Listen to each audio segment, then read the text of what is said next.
depois ela passa essa palestra lá em Dourados.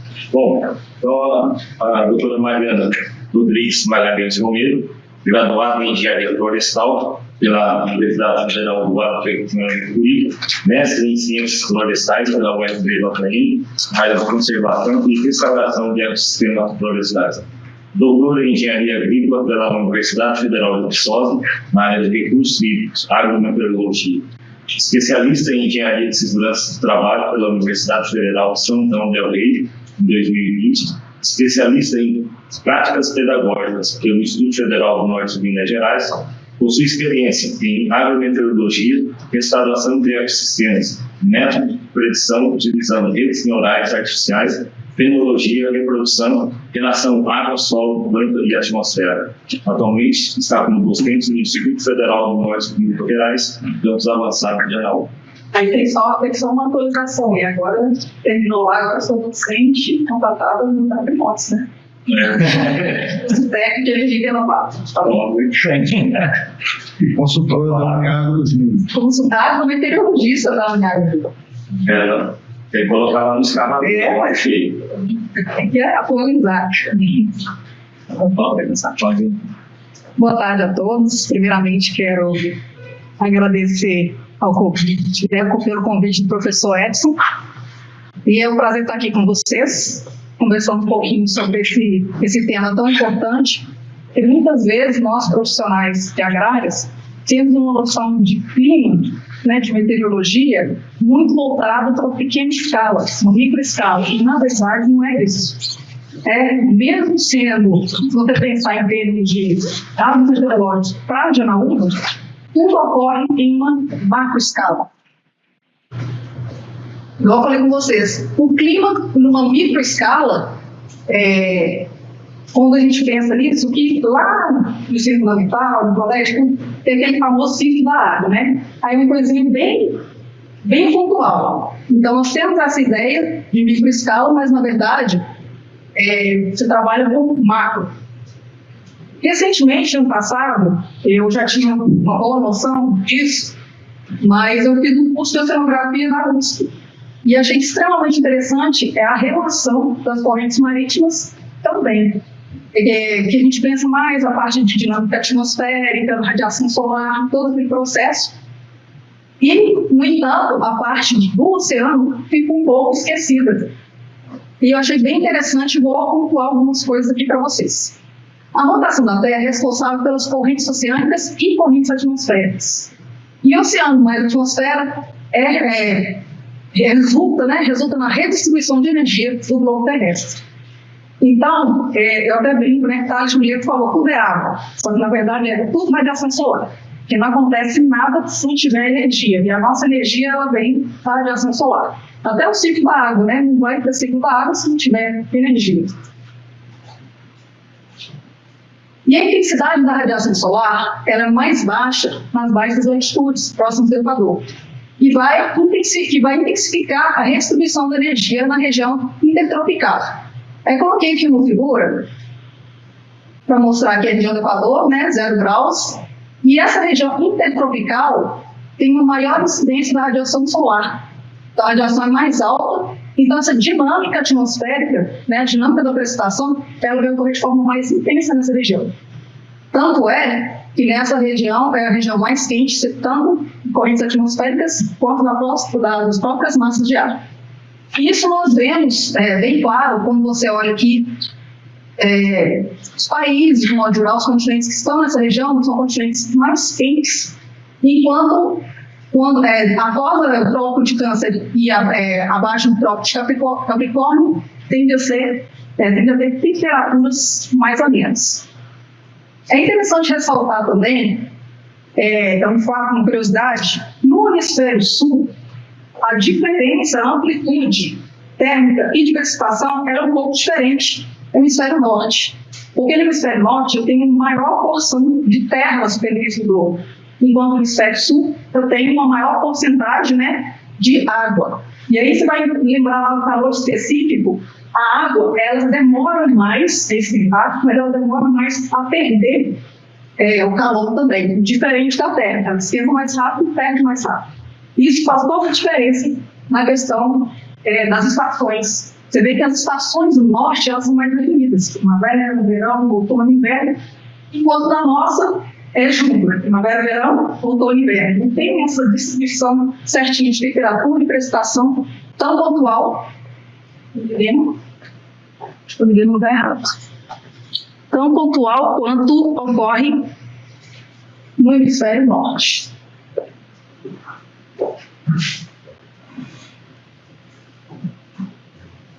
E aí entra um outro fator, né? Nós estamos conversando, é latitude, que vem a radiação solar e resulta aí na precipitação. Como eu falei com vocês, quanto mais baixa a latitude, maior vai ser a radiação solar e maior vai ser a dinâmica atmosférica e oceânica. E nisso teremos a precipitação como consequência. A radiação solar. Regiões equatoriais localizadas em latitudes mais baixas recebem mais luz solar ao longo do ano, o que aumenta a evapotranspiração e precipitação. E a influência das temperaturas e padrões climáticos, as variações dessa latitude também influenciam a temperatura do ar, como conversei com vocês, e afetam os padrões da precipitação. Regiões com altitudes mais altas tendem a ter climas mais frios por conta disso. E aí vem aquela questão da termodinâmica da movimentação das massas de ar. Também bem conhecido, né? A gente lembra muito. O Sol tem maior quantidade de calor. A partir do momento que o Sol aquece, ele vai acontecer a massa de ar próxima do solo, ela vai aquecer mais, porque a massa de ar está mais afastada. Então, a massa de ar mais quente, ela é menos densa, ela tende a subir. A massa de ar mais esfriada, mais densa, ela tende a descer. Isso vai fazendo esse ciclo da massa de ar, da circulação atmosférica. E é interessante ressaltar que essa dinâmica atmosférica, né, da massa de ar, ela é mais intensa durante a primavera e o verão por conta da radiação, o aumento da radiação. E aí, jogando um pouco aqui para a nossa região, é nítido como você vê inverno e outono e inverno, né? Você não tem muita dinâmica atmosférica. Diferente da primavera e do verão, que já acontece uma maior movimentação atmosférica e, por consequência disso, temos aí as precipitações com maior concentração. E nós vamos ver no gráfico a seguir, é drástica a diferença. Meio do ano, junho e julho, tem quase precipitação nenhuma. Dezembro, janeiro, a precipitação é enorme comparado com esses dois meses. E aí nisso nós temos a movimentação de ar e o impacto do clima. E a corrente, qual a relação da corrente oceânica e o ENS, que é o El Niño, oscilação sul. O ENS, ele é a soma ali do La Niña com o El Niño. A gente fala ENS. É o Niño, oscilação sul. O La Niña seria o resfriamento das águas do Oceano Pacífico, enquanto o El Niño é o contrário. É o aquecimento das águas do Oceano Pacífico. E nós vamos ver que o regime hídrico aqui no norte de Minas é totalmente dependente do ENS. E por isso a importância de entender um pouco melhor o ENS. O principal objetivo, né, de vir aqui é isso. Muitas vezes a gente vê, né, falando ENS, né, La Niña, El Niño, mas não sabe o real impacto aqui no norte de Minas Gerais. E aí eu vou mostrar para vocês.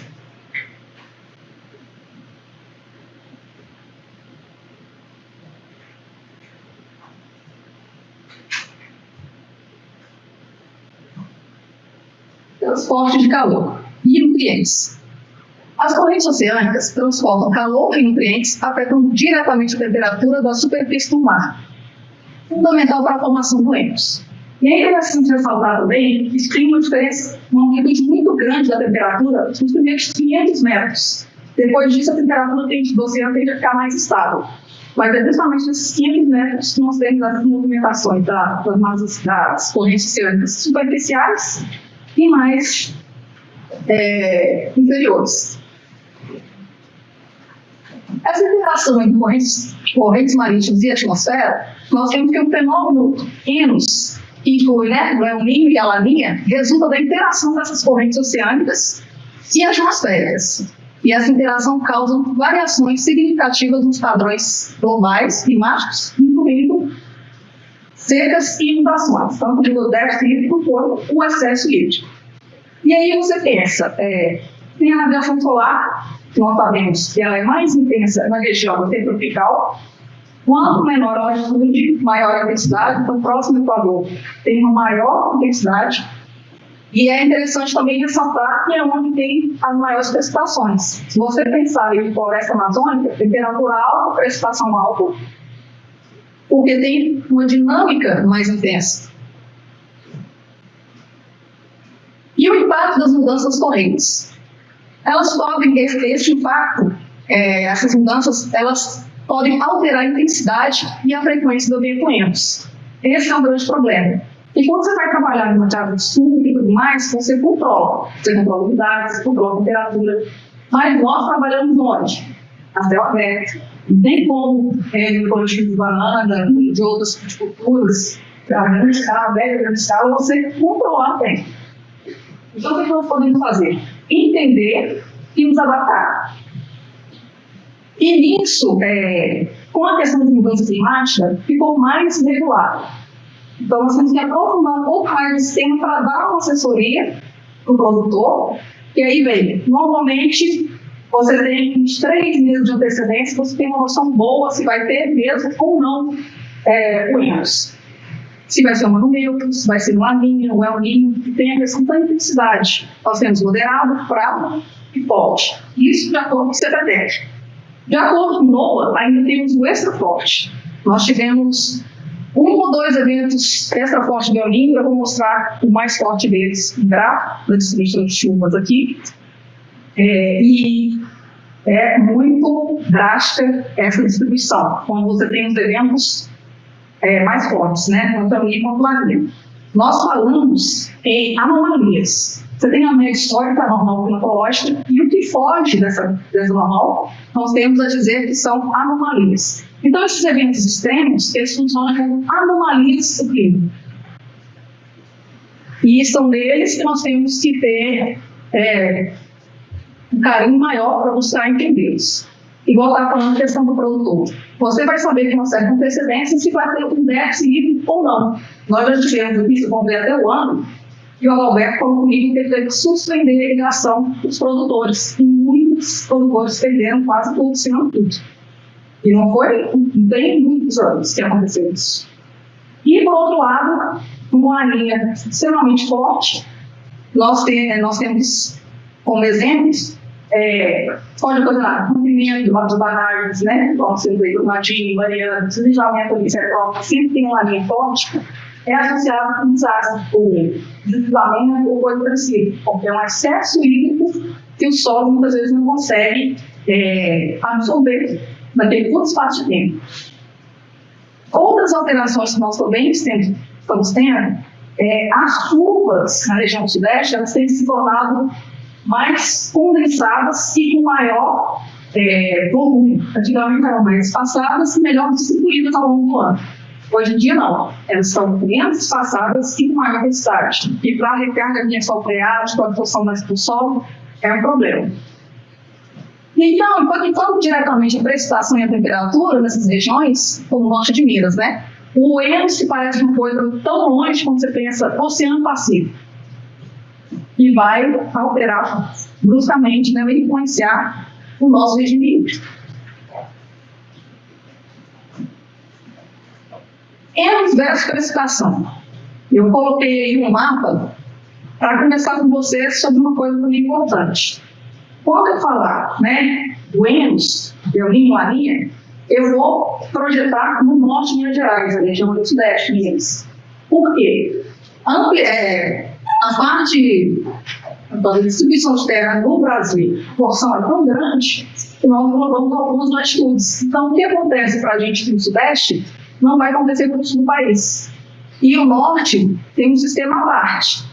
Não é tão influenciado pelo Laninha e El Niño. É outra zona mais próxima do Equador. E eu vou focar no ENS. Então, o que acontece em Minas, quando nós temos Laninha, principalmente uma Laninha mais extrema, né, uma Laninha forte, tende a ter um excesso hídrico para o norte de Minas Gerais, para Minas de modo geral, sudeste. Diferente do sul. No Rio Grande do Sul costuma ser seca. Por conta da distância, né? Inverte esse padrão. E enquanto nós temos um El Niño forte aqui, vai causar um déficit expressivo, lá no sul vai causar um excesso hídrico. Então, sempre que pensarmos em erros, nós temos que pensar na latitude, porque não é uma vez para latitudes diferentes não vai ocorrer nesse processo. A influência do erro na precipitação, ou seja, de acordo com a intensidade, podemos gerar déficit ou excesso hídrico e devemos considerar a latitude como isso.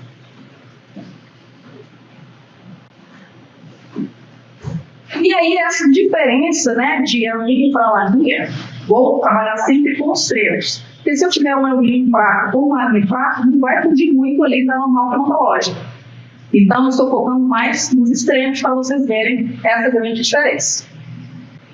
Aí nós temos um outro conceito que é as ADAS, que é a Zona de Convergência do Atlântico Sul. Ela ocorre na primavera e no verão, somente. E nada mais é do que a ocorrência de uma zona de baixa pressão no Oceano Atlântico, que vai puxar um corredor de umidade vindo do sul da Amazônia, e vai atravessar o centro-oeste e o sudeste, e pega parte do oeste da Bahia. E aí, quando você vai pegar a representação do mapa, você consegue ver o deslocamento da precipitação. Eles colocam até uma escadinha verde para simbolizar as áreas. E por que eu estou falando dela? Porque ela é que vai causar um volume maior de precipitação na nossa região. Então, a recarga do lençol freático no norte de Minas ela é totalmente dependente dos eventos e da intensidade dos eventos das zonas convergentes do Atlântico Sul. Então, se você ouvir falar que está vindo umas águas, você pode ficar feliz, está vindo água, mas somente primavera e verão. Por isso que aqui, no outono e no inverno, a precipitação é extremamente baixa. Ela pode ocorrer quando vem uma frente fria, mais forte, com uma massa de ar polar, e pode chegar até aqui e causar uma precipitação mais de baixo comum.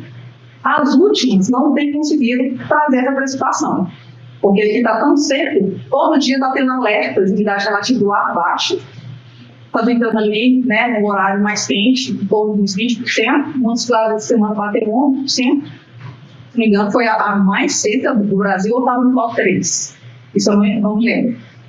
E a gente percebe, né, e eu até comentei com os alunos, e muitas vezes está lá, vai precipitar. Mas quando o volume a ser precipitado é baixo, precipita e evapora antes de atingir o solo. E aí, se você olhar, também é uma curiosidade, quer ver a previsão de chuva? No INEMED, no CPTEL, esses órgãos maiores, eles nunca colocam volume a ser precipitado. Eles colocam porcentagem de probabilidade de chuva.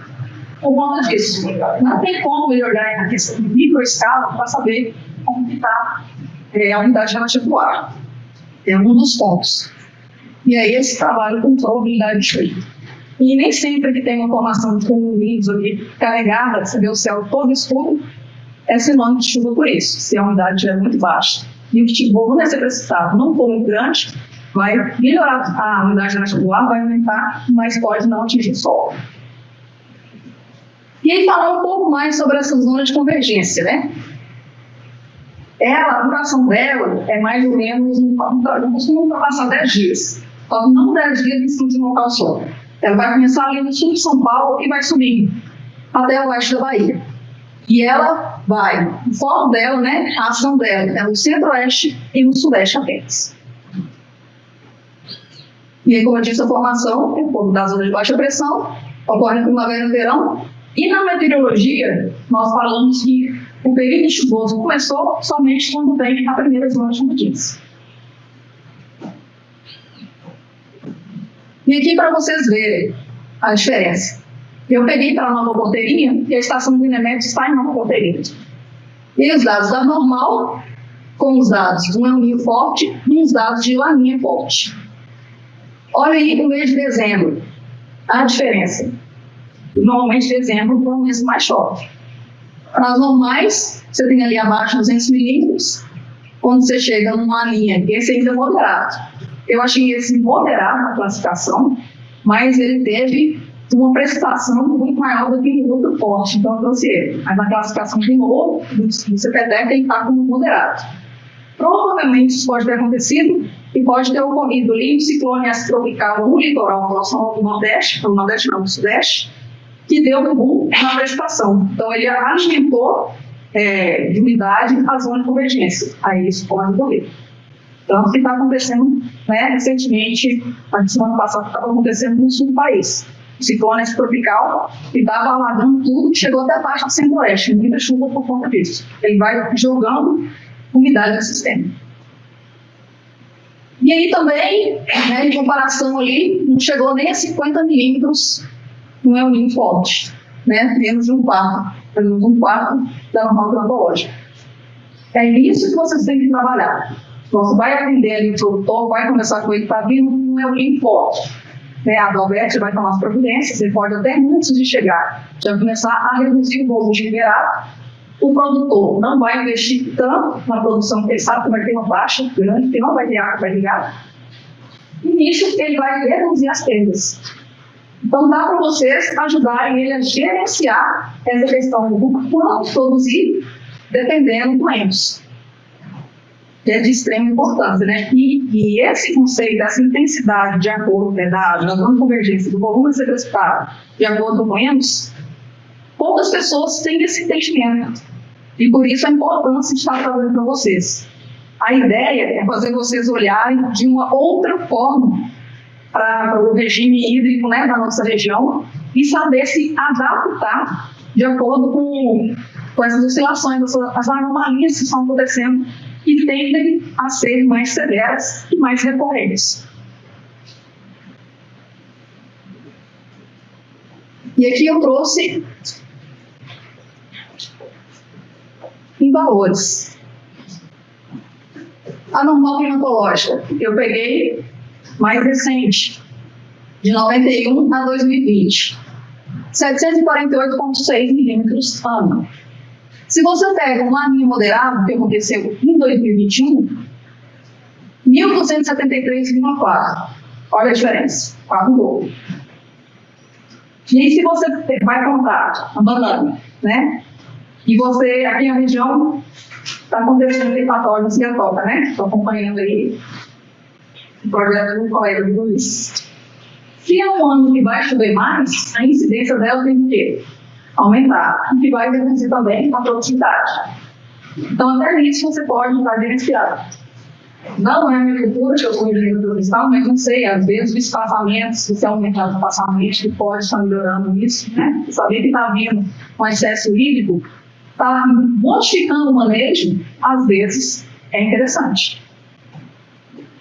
E o El Niño forte que ocorreu em 2015, 319 milímetros ano. Nada, né? Você vai produzir por quê? Se não tiver ligação. Não produz nada. Vou produzir pau e lá. Então, é essa a importância. E ter sempre em mente a normal climatológica para você saber se essa anomalia está mais ou menos próxima ou não.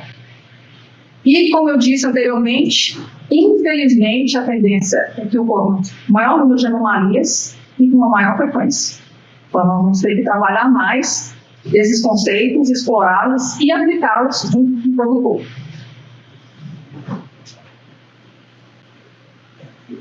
E aqui eu trouxe as projeções, né, entre setembro de 2025 a janeiro de 2026. Mensalmente, o NOAA ele libera essa projeção. E as projeções têm trimestral. Eu vou listar julho, agosto, setembro, outubro, e vai te mostrando a probabilidade, a porcentagem da probabilidade de ocorrer um ano neutro, um El Niño e uma La Niña. Então, nós estamos vindo de um período neutro. Não teve excesso hídrico, mas também não teve déficit hídrico. Ficou mais ou menos variável. Porque o índice também, ele interfere na precipitação, como eu estou mostrando. Ele vai interferir também na temperatura. Então, não teve muita oscilação da temperatura com relação à média. Mas na apresentação, eu vou focar na precipitação. Então, a tendência ali para setembro, outubro, novembro, que é onde começa a precipitação, né? Normalmente ela vai começar, eu vou colocar entre setembro, colocaria entre setembro e outubro. Só que recente, eu já acompanhei aqui na cidade, na região, e por conta de um El Niño, ela demorou, e a primeira zona de convergência foi em novembro. Mas como nós descartamos o El Niño, vamos ficar aí entre neutro e laninha, então ela deve ocorrer ali entre setembro e outubro. E a chance que ocorra até um pouquinho antes, por conta da probabilidade, que a probabilidade está aumentando, a probabilidade de ocorrência de laninha. A intensidade, nós temos que olhar a temperatura do Oceano Pacífico para saber a questão da intensidade, se vai ser fraco, moderado ou forte. E mensalmente vão sendo atualizados esses dados. E aí, voltando, vocês já viram ele, né? Frisando mais uma vez a ocorrência das ACAs primavera e verão. E a primeira inicia a estação chuvosa. Aqui eu trouxe uma notícia recente, que eles estão falando muito da geleira do juízo final, que é uma geleira que ela desprendeu, e nisso, aí eu achei essa questão ali do alerta climático para o Alasca, né? A capital do Alasca ordena evacuação de emergência por derretimento de geleira. É essa geleira do juízo final que eles falam, que ela desprendeu e ela está derretendo. E isso ela pode barrar no continente ou aumentar o nível do mar. Então, como ela está próxima nessa região, eles tiveram que evacuar. Isso mostra o quê? Que a temperatura global tem aumentado e que, consequência, a temperatura do oceano tem aumentado. Se isso ocorre, nós sabemos que as correntes marítimas, as correntes oceânicas, elas vão circular o globo inteiro. Quando elas estiverem em regiões com maiores altitudes, elas tendem a se resfriar, quando está mais próximo dos polos. E quando estiverem em latitudes menores, estarão mais próximos do Equador, elas tendem a esquentar. Se está esquentando a temperatura atmosférica, a tendência de esquentar a temperatura do oceano. Então, provavelmente, ali no Oceano Pacífico tem que esquentar também. Se esquenta o Oceano Pacífico, vai ocorrer o quê? O Enos, ele vai no El Niño. Se ocorrer El Niño lá, para a gente é decisivo. Então, essa questão do aumento da temperatura por conta da mudança climática, na nossa região, vai vir mais forte a anomalia. El Niño, e aí torcer para não vir um El Niño forte, ou extra forte. Então, a tendência, tudo indica que para a nossa região, o déficit tende a aumentar cada vez mais. Por conta de se continuar dessa forma, né? E aí a palavra, como eu disse anteriormente, que nós temos que visar é a adaptação. Não tem como evitar a curto e médio prazo. Não adianta sair reflorestando tudo, parar em emissão de CO2.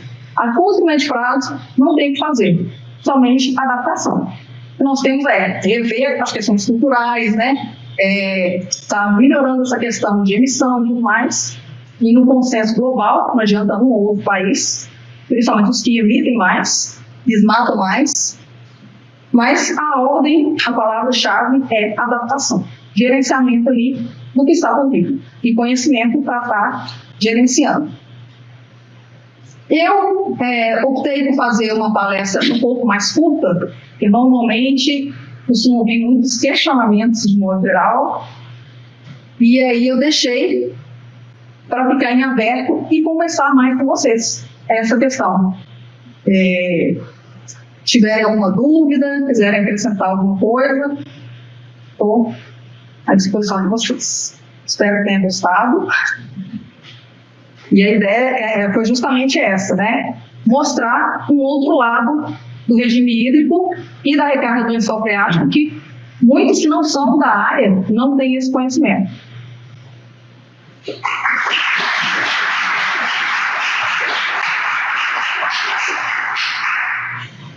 Pessoal, quem quiser fazer o trabalho durante a tarde. Se puder voltar em algum slide para tirar uma dúvida dele. Então, esses dois fenômenos aí são ativo e mesmo isso. Eu trabalhei com médico sul, mas em Goiânia ele atinge outras localidades.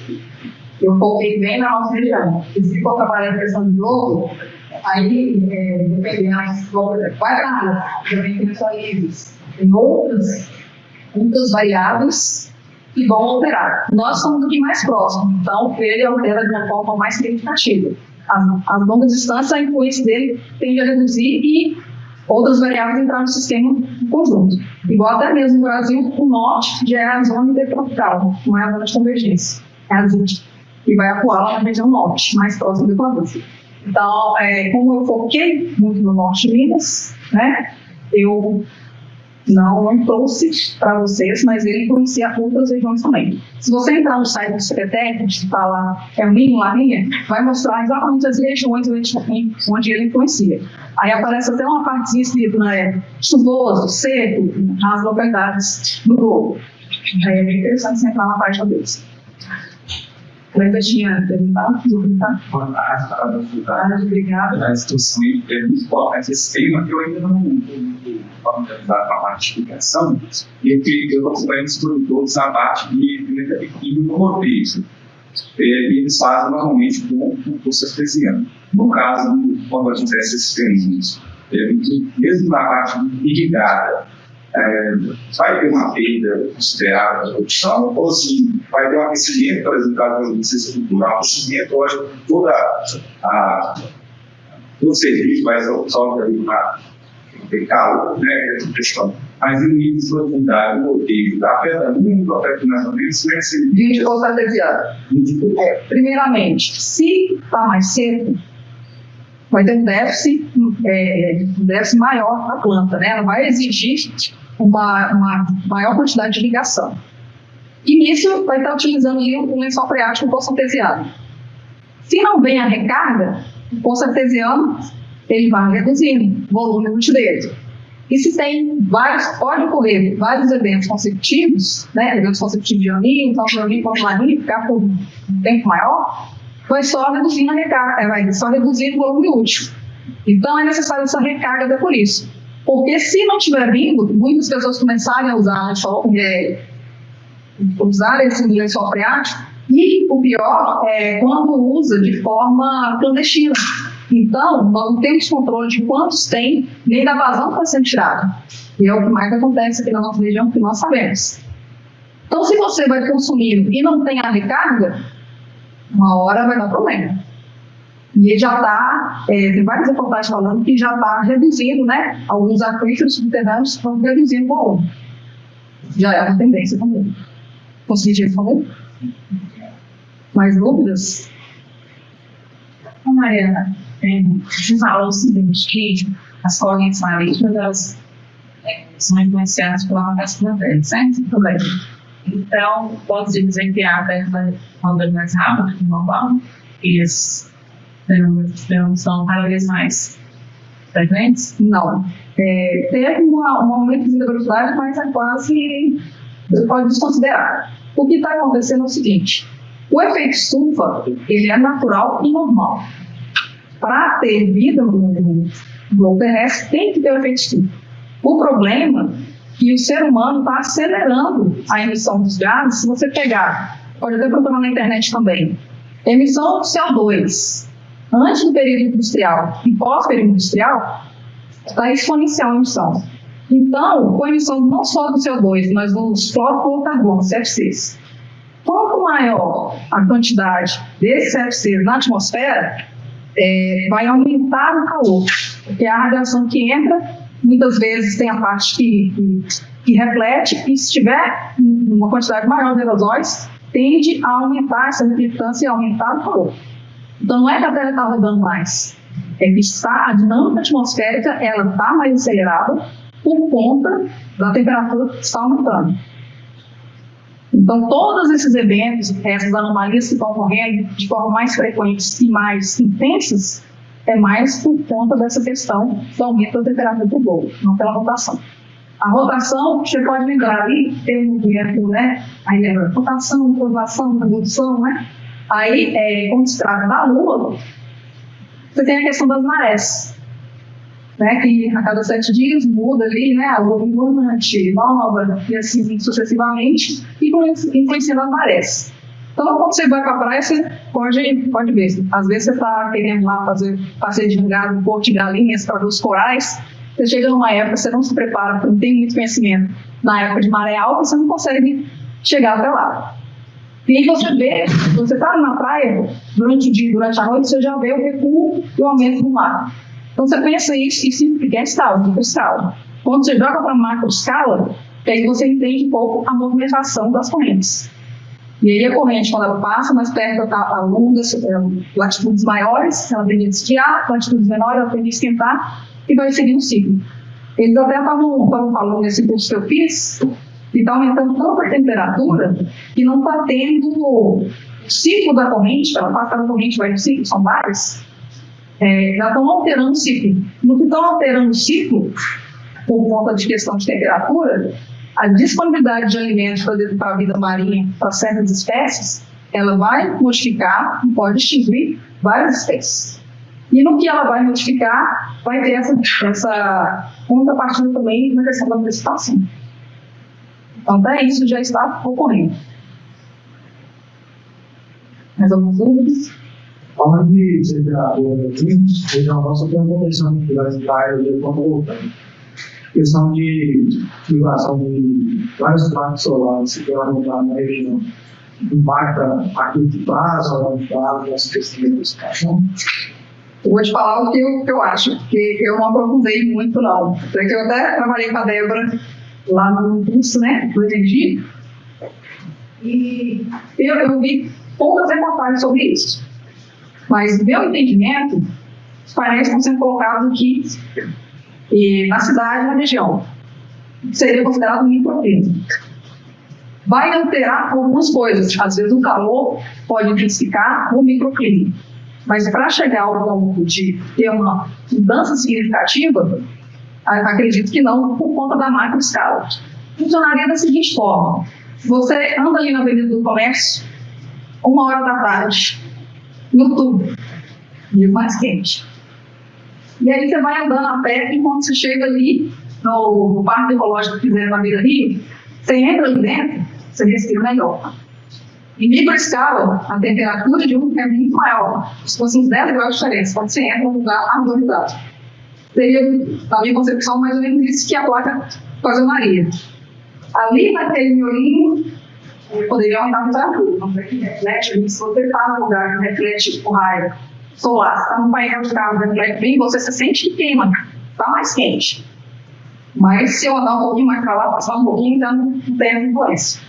Na minha concepção é isso. Tem até que dar um estudado mais, que a gente vai ser um questionamento aí de uma demanda que vão fazer para mim. E falar também, quando estava em Diamantina, que a temperatura mudou muito depois que foi criado a empresa de Marias. Não é tão perto, mas às vezes você pensa microclima, mesoclima, não há, pode operar alguma coisinha. Quando você pensa em evapotranspiração, você retirou, deixou mais de outra forma, também você pode pensar que tem uma área mais fundamental de água que vai evaporar. E às vezes também muda. Não é sobre a concepção de visão. Eu acho que tem que ser dessa forma. E como nós vimos que o clima é mais macro, então não daria preferência facilitativa. Em relação a essa questão da comissão federal, vocês já decidiram que cada um dos estudos relativos, por exemplo, a emissão de parques eólicos, nessa região de emissão federal para longo prazo, a médio prazo, eu queria levar em consideração que esses parques eólicos tem uma tendência de causar maior climatamento. De preferência, obviamente, geraria consequências nessas regiões. E levar em consideração a região semiárida, quais seriam esses eventos? Então, o meu doutorado em agrícola, mas eu sou o tipo. Eu sou disciplina da meteorologia, lá no MEC. E aí, um conceito, quando se pensa em mudança climática, é mudança em uso do solo. Então, qualquer alteração que você faz no solo, você vai causar um impacto. Se você tira a parte, floresta nativa, e vai para a monocultura, vai para uma pecuária, ou então até constrói cidades concretas, e fala o índice de reflectância, né? Vai multiplicar. E a questão também, igual eu falei, a água, ela esquenta mais devagar, mas ela perde mais devagar, então ela mantém. Se você pensar em concreto, por exemplo, ou então um solo exposto, é diferente, vai aquecer mais rápido, vai perder muito rápido. Se pegar lá no deserto do Saara, de dia é descontável, à noite é frio. Acredito que vai funcionar dessa forma, essa questão que você tirou a lençol freático. O maior problema de lençol freático, né, tirar essa questão de precipitação, seria compactação, e no caso também você tirar ali a proteção, que seria a floresta nativa no caso. Mas pensando nesses pátios eólicos, em porcentagem do Brasil, pensar em produção, não atinge 15% de toda a energia gerada em eólico. 50% mais ou menos é híbrido ainda, né? Painel fotovoltaico não é alto nem menos, acho que painel fotovoltaico está em torno de 15%. Então é muito pequeno para fazer uma influência grande. É lógico que quanto mais você retirar, mais problema você vai ter. Se na nossa região, pensando no Sudeste, a tendência agora é que a precipitação seja mais condensada, a distribuição seja menor, e o volume maior. Quando você pensa no solo exposto, a energia ali da gotícula de água, quando bate num volume grande, o que vai infiltrar é muito menor do que vai escorrer, do que vai estiar.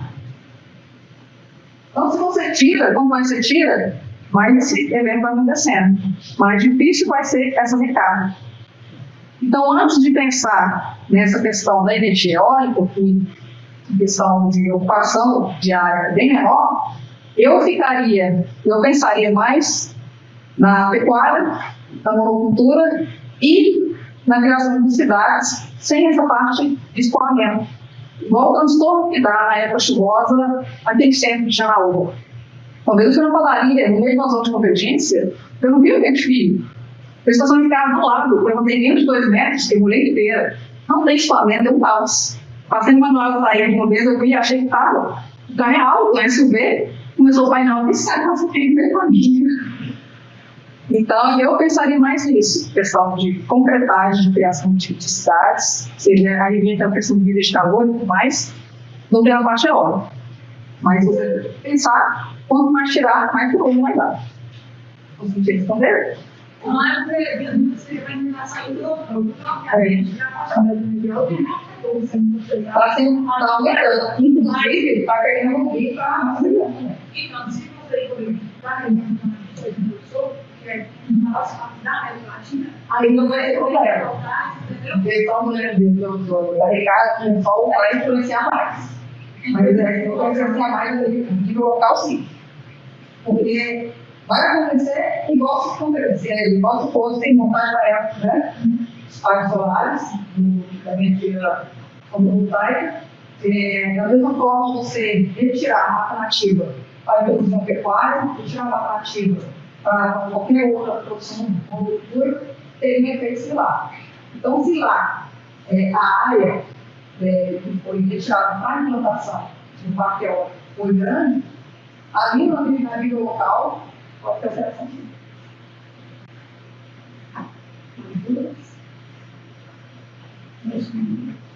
Bom, a questão da situação atual, né, em relação a essa questão da normal das águas desse ano.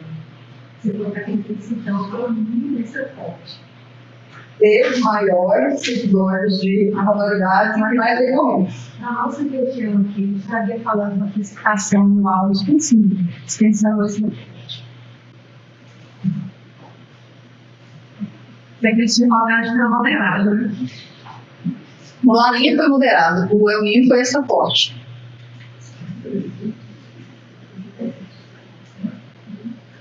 Tem baixou.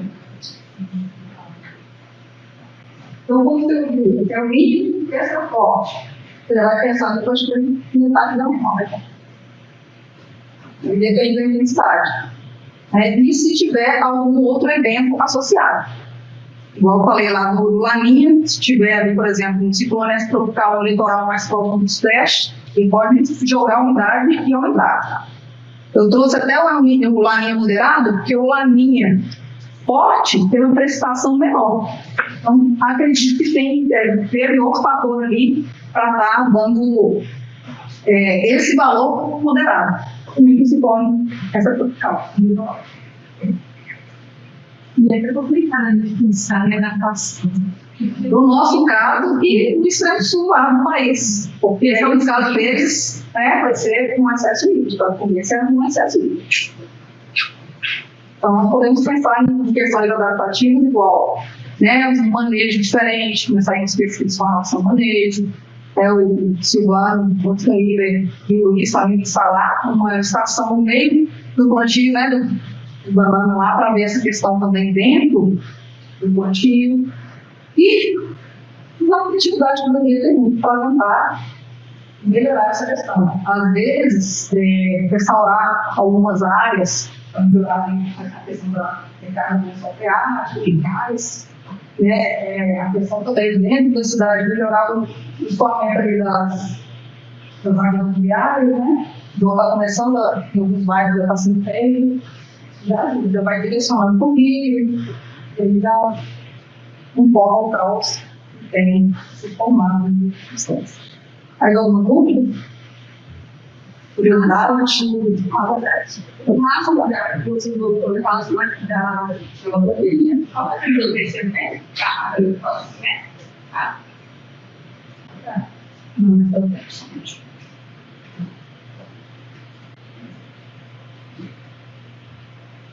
Existe uma linha.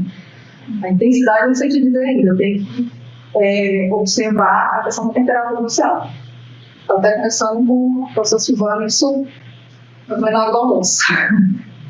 Ele tem as ideias dele de estação chuvosa, mas eu não vou falar, para não comprometer caso não ocorra, assim como eu também não vou falar. Eu falo em setembro e outubro.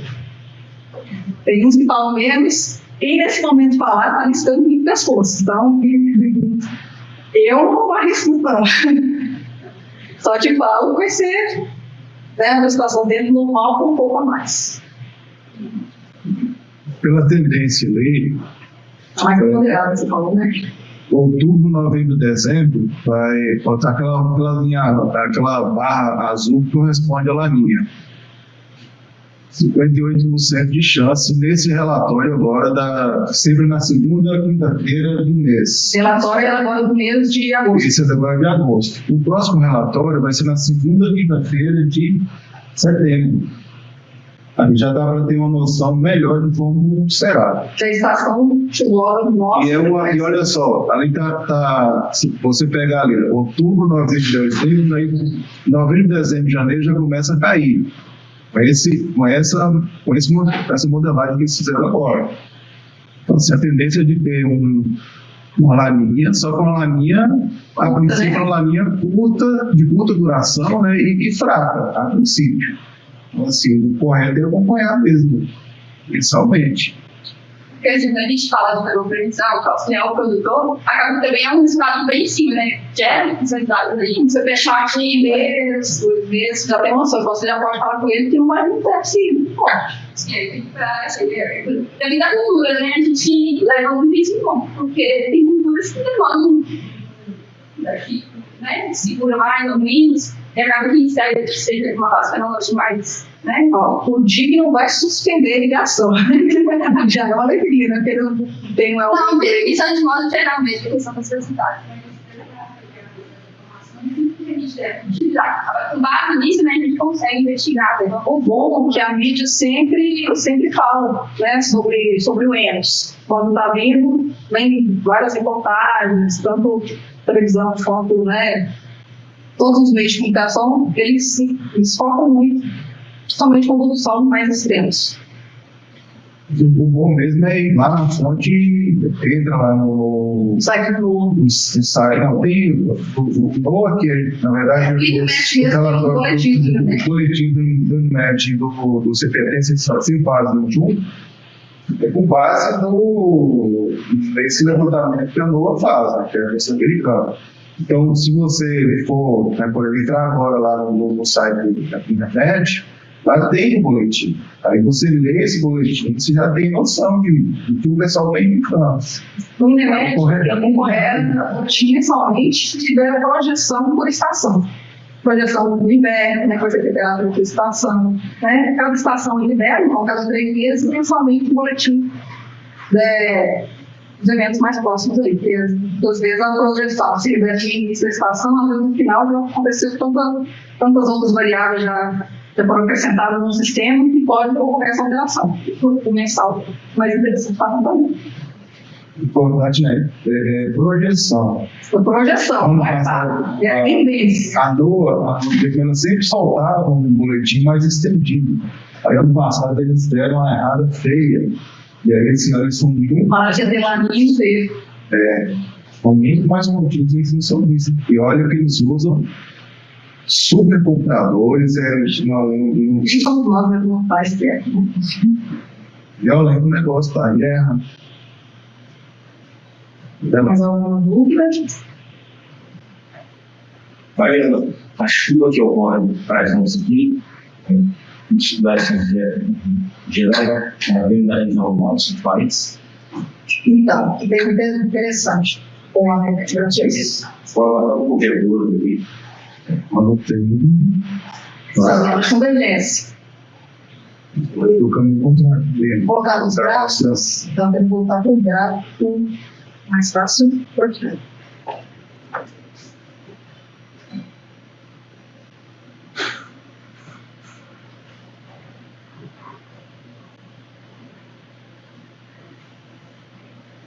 Isso.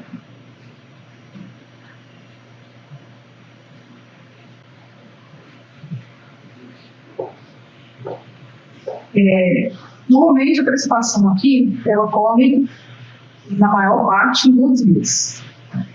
Inverno e outono, frente fria.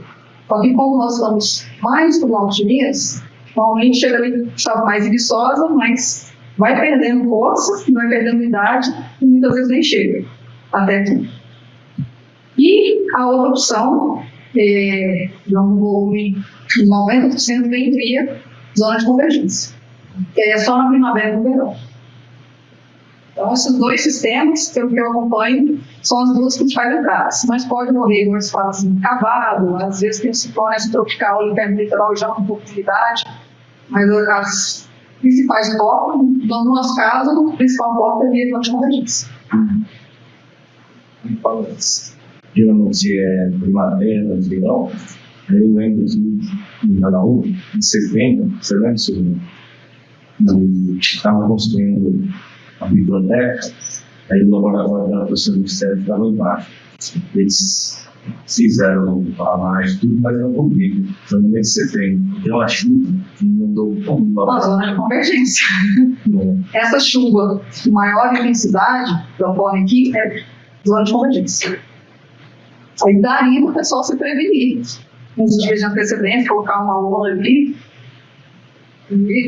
E ela é anunciada uns dias antes. E aí ela vem, começando aqui no sul de São Paulo, vai subir, você vai acompanhando ela. É até bonito de ver, você vê nas imagens satélite, você vê o corredor assim mesmo. Quando você vê a imagem satélite, tem tudo. Eu fico só namorando. Principalmente quando tem ciclone lá no norte do continente, lá nos Estados Unidos, fica bonita a imagem, a atmosfera. Não é muito bom achar bonito, não, porque o pessoal lá pena, né? Mas a imagem é bonita. Olha para você ver. Quando você olha aqui, nesses pontos vermelhos, a intensidade é maior. Então, se você olhar no mapa, nós vamos ver esse verde aqui em cima do nosso estado de vista, pode se preparar. Se tiver como sair de casa, eu consigo. E aí vai, né? Verde, amarelado, intensidade um pouco menor que a vermelha. Azulado, intensidade menor. A escala seria, né? Azul, aí verde, amarelo e vermelho, volume maior. E você vê o corredorzinho, começando ali no sul ali da Amazônia e descendo até o Oceano Atlântico, para a zona de baixa pressão. Ela vai puxando. O pessoal até usa o termo também rios aéreos, porque são realmente muita umidade descendo do norte do país para o Oceano Atlântico. Tem forma a escadinha que representa aí as áreas. Mais alguma dúvida?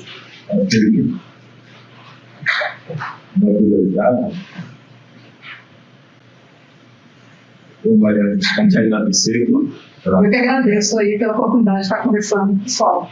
São coisas que a gente ouve no dia a dia, mas Não pensa o tanto que impacta na nossa realidade, né? Acha que é um termo distante, lá que pensa ser pacífico lá do outro lado,